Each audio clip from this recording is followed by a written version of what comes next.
Mercenaries 2 World in Flames is one of the most fun games to ever be released. The game, released in 2008, was developed by the studios behind Star Wars Battlefront 1 and 2, Pandemic Studios. Like Battlefront, Mercenaries 2 provides endless amount of playability in its open world.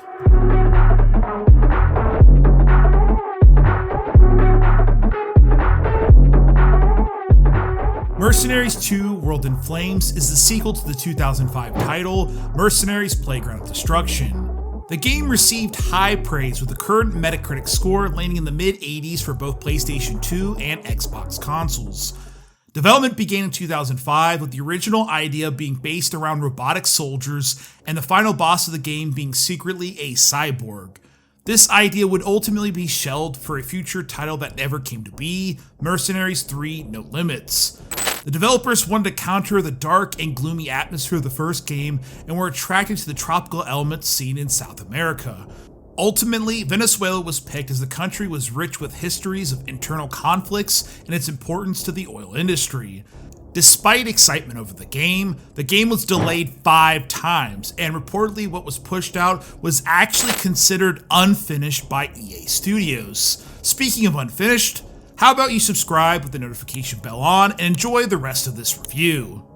The game's plot follows one of 3 playable mercenaries as you are contracted by Blanco, a librarian who the mercenary had formerly worked with. Blanco introduces the mercenary to Solano, a billionaire software developer who has connections and large plans to overthrow the government. Despite helping Solano release a former military general, the mercenary is left betrayed with no money and much needed revenge.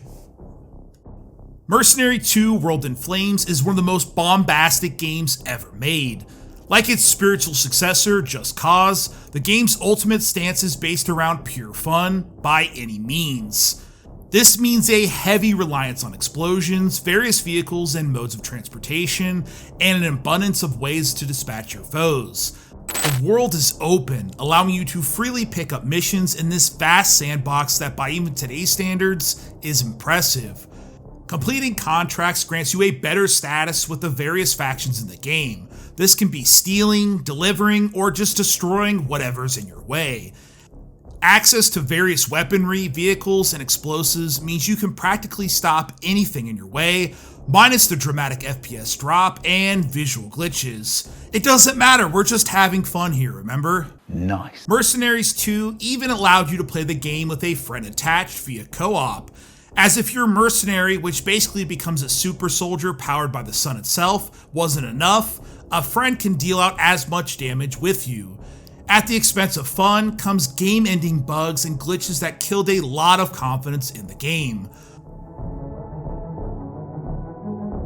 Furthermore, the game's dialogue is an afterthought, with a lot, and I mean a lot of the dialogue repeated in a way that Madden would feel brand new. I think a good amount of the development team was more worried about blowing things up than what the NP said because fun! EA said the game was delivered unfinished, and after my playthrough as well as seeing others' playthroughs, I can safely say EA was actually right for once. On a scale of find it or lose it, Mercenaries 2 World in Flames is a find it. The game's repetitive NPC dialogue and rather silly story aren't enough to break what this game is. Fun. Yes, I use the word ad nauseum because in it, the consequences of dropping an atomic bomb aren't ever realized. Like its spiritual successor, Just Cause, the game's central mechanics of removing whatever is in your way is achieved through however you want. None of which really matters as long as you can. Sure, there's a few game-breaking glitches along the way, but none of it mattered because in the end, I was laughing my ass off. The last word on the 3rd Mercenaries went up in February of 2022 when the site was renewed for another year, but beyond that, it's dead quiet. So what you have to play is this. A game where you can hijack a helicopter to pick up a bomb that you can literally drop on someone's house. How can you not want to play this? Click on this video here if you want another game recommendation, and I'll see you on the next one.